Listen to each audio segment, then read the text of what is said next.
board clears.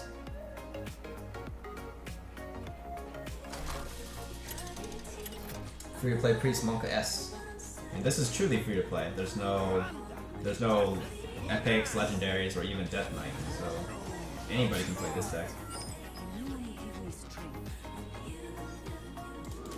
Well, another important note is like for free to play, no adventure cards, because adventure cards are really hard to get for a new player. They have to either save up 700 gold, which, like, be honest, how many people when they start off a game they're gonna save up 700 gold? You're not gonna have that discipline. You're gonna spend every 100 gold you get. Either you go for packs or you save up for arena and you lose at arena.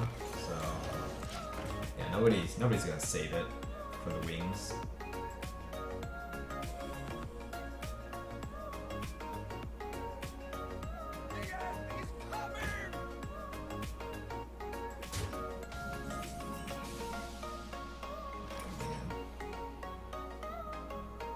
I kind of want to paint it because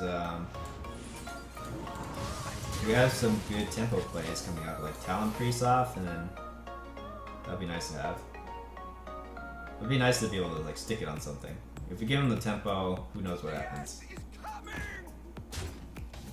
Or that happens. Okay. Fine. At least we have operative on 5. Non-Monka S stream. We haven't had too many Monka S people. Alright, give me Twilight Drake, I guess. Probably where we want is Twilight Drake. Mountain Giant, maybe. Twisting Nether.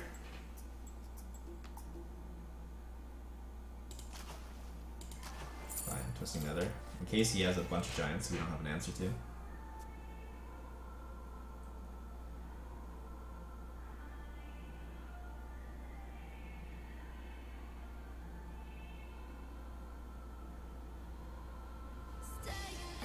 Free to play Priest, it's Lock. Hey Finna boy, welcome to the stream. Hope you're having a good night. Hey Killjoy, whoa, you're still awake? How are things going? You must have had boba tonight, keeping you up.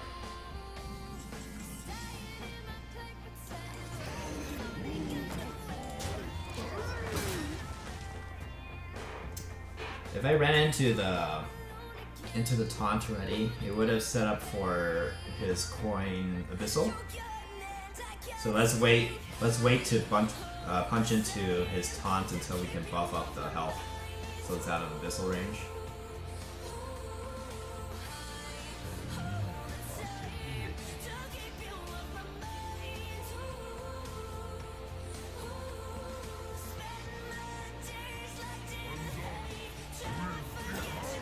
We're late, gotta sleep soon. Alright, you doing work or what? Hey Shadow Man, any suggestion? I am a free-to-play player. My deck was an aggro druid. What can I build now? I don't have money. Why don't you try out the Tempo Mage list first? I think that one's probably the most solid and traditional looking kind of list. And then yeah, you can experiment around with like the Warlock list. Check out on Hearthstone. I have a guide on the Warlock. That's a guide to the free-to-play Death Knight Warlock. Assuming you got the Death Knight. Alright, let's draw a card first.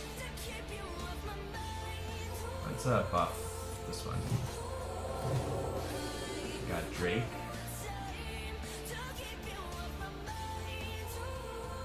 I don't know if I want to play too hard into the Twisting Nether.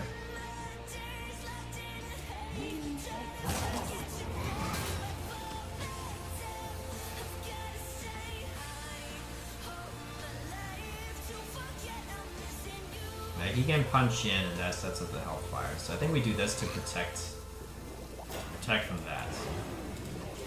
Or not Hellfire, the Abyssal. I wonder if this sets up a good Defile. If he has the spell power plus Defile, that clears. Interesting Nether.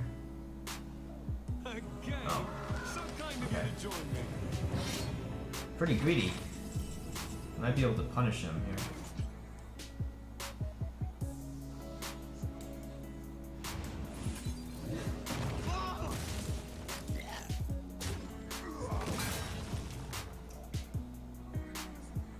Okay, I don't want to go too much into taking a trafficker. Seems nice. I don't want to play too much into twisting nether.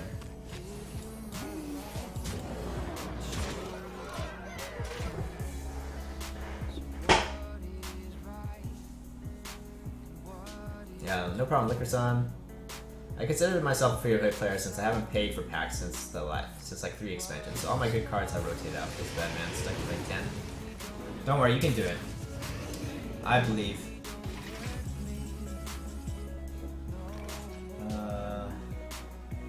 It's just like, yeah, you just have to build your decks a bit smarter, and you don't have as much room to experiment, which is a shame because I feel like people should all have opportunity to play some really experimental decks. I think I want to play this, and then to play around AoE, I want to buff.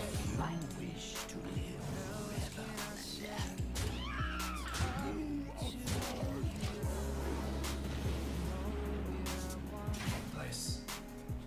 At least it's some direct damage. Rank 8, by the way, never spent a cent. Depot. That's pretty good.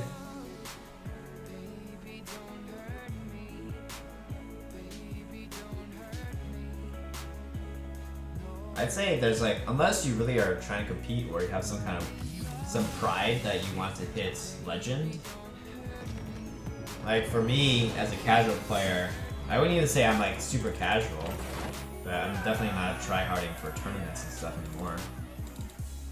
There's not really even any point to hitting legend. Like if you just talk about collection wise and maintaining your collection, hitting rank 5. First of all, you have win streaks to get you to rank 5. And once you hit rank 5, you get your golden epic at the end of the season. So unless you're going for points, and even if you are going for points, it's a huge grind. You see all the people trying to hit top 200 at the end of the season, they're not even enjoying the last day of Hearthstone usually. Unless like they already are just camping, then they can enjoy some nice watchstone. But if you're really trying to grind on that last day, it's not fun. I'll just say that. I've had that season, that type of season where you're like spending, I don't know, 18 hours grinding mid-range shaman, like totem shaman, and it's just totem shaman versus totem shaman. Drives you crazy. Went 14-1 today to get rank 5 with Tempo Mage. Congrats, Jer Bear. Hit legend first time this month. Congrats, check my doubles. So I'm not trying to like, take away from people that hit legend.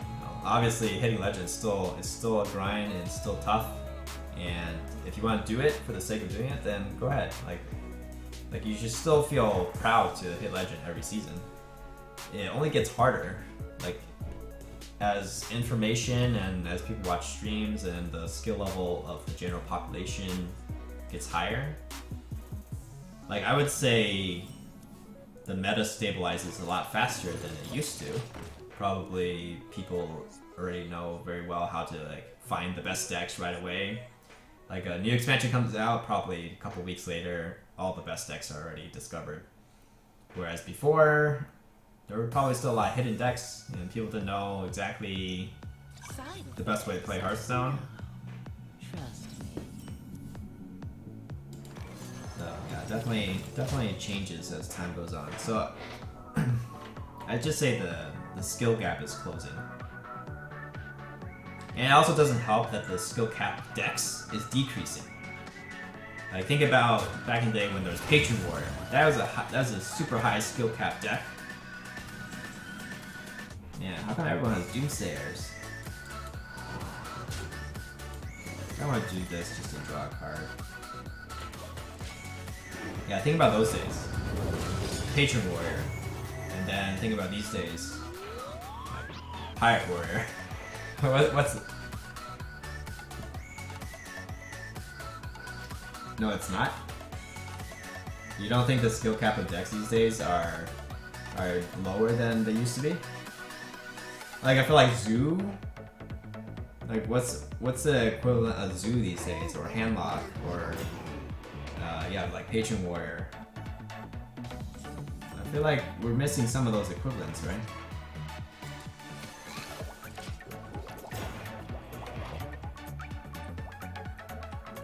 Alright, Warrior is cool if you're actually disabled. Just saying, like, we replace Control Warrior and Patron Warrior, and we get stuff like Pirate Warrior and Taunt Warrior. Like, Taunt Warrior is not more skillful or more... Because, like, the hero power is built-in RNG, it's a rag shot. And they think that rag was not fun, so they move it to Hall of Fame. And they're like, but, in case you guys miss rag, let's put in this hero power that's rag. So yeah, some things don't make sense. People always bring up Patron Warrior, but leave out the fact that Secret Pally and Face Hunter exist at the same time. But to be really good at Secret Pally was a very OP deck, but to play at a very high level, I think you still needed some skill level there, right?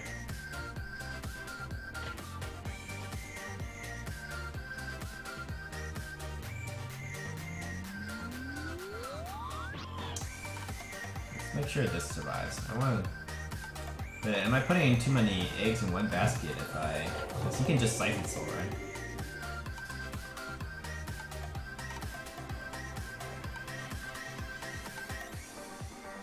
Whatever. YOLO. You wish to live forever.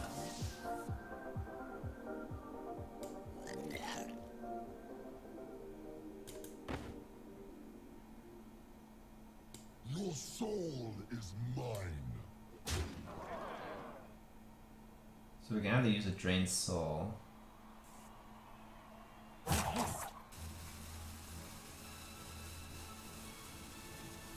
I think we use a Drained Soul like this. I didn't really want to trade the 1/4 in. It's not really valuable because it's actually a 3/4 on his turn.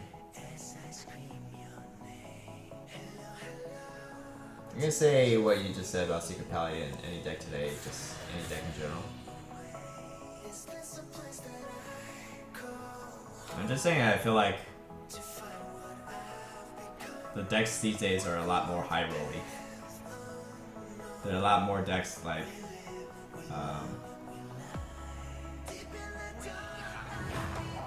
Astral Communion Druid. Like Astral Communion Druid back in the day, that was the high roll deck. Were there other high roll decks that I'm forgetting about?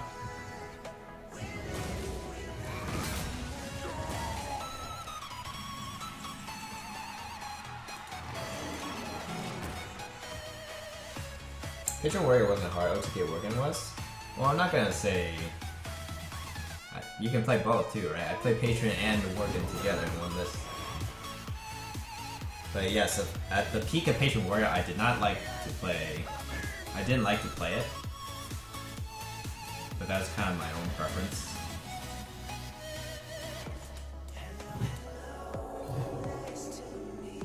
Unfortunately, I can't get the boning in right now.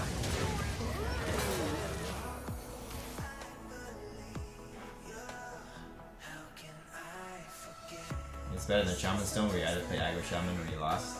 Yeah, Shaman Stone days was interesting because like even if you play a more control type of Shaman, you could still lose to that Shaman list. It's kind of ridiculous. This guy really likes his Tar Creepers.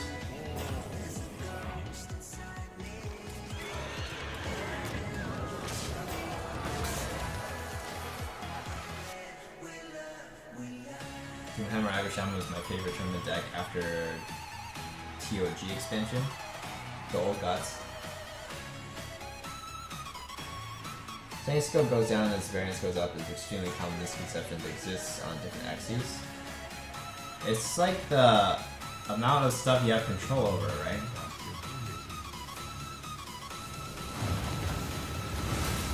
Oh, but that's what I was hoping for. Ysera. I think I still play it, even though I lose Activator for this. Ysera is so strong. Only Siphon Soul kills it, right? But he would have just Siphon Souled my... Would he? Would you just have Siphon Soul the taunt?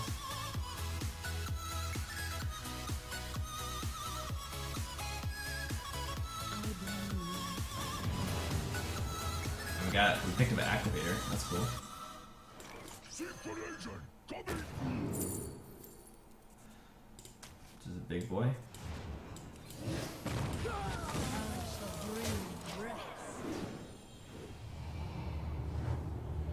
Dream.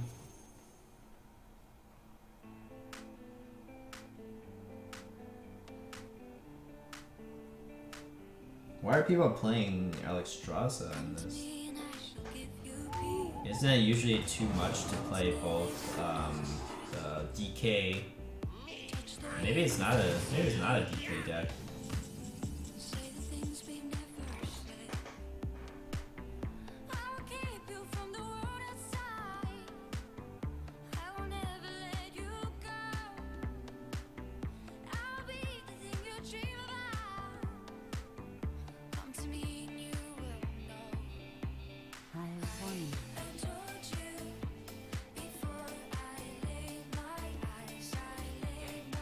I think it's just Bone. He didn't have Siphon Soul. He silenced my thing. I use Sarah. But maybe this is slightly better, so not everything is on that.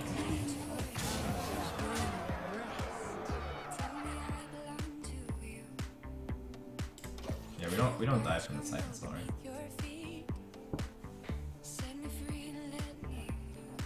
4 minutes 7-7, let's go boys. That was the worst part of the deck when 4 minutes 7-7 is the least of your worries. I'm new to Hearthstone. Is this Black Shadow guy any good? No, he's a total scrub. Ben Bro said some stuff. I don't think Ben Bro ever gave me a shout out. Trump did though. I got a shout out from Trump. I feel proud about that. I remember taking one copy of Wind Fury to build my aggro shaman list. You remember when there was like an OTK Wind Fury one where basically you played a lot of stealth things? What was the... There was a card that was stealth. Was it just Silent Knight? There might have been something else that people played that was stealth and then you give the Wind Fury and Rockbiter and all that. It's like build your own and then you have abusive sergeants in that list. Reynad, I think Reynad came up with that.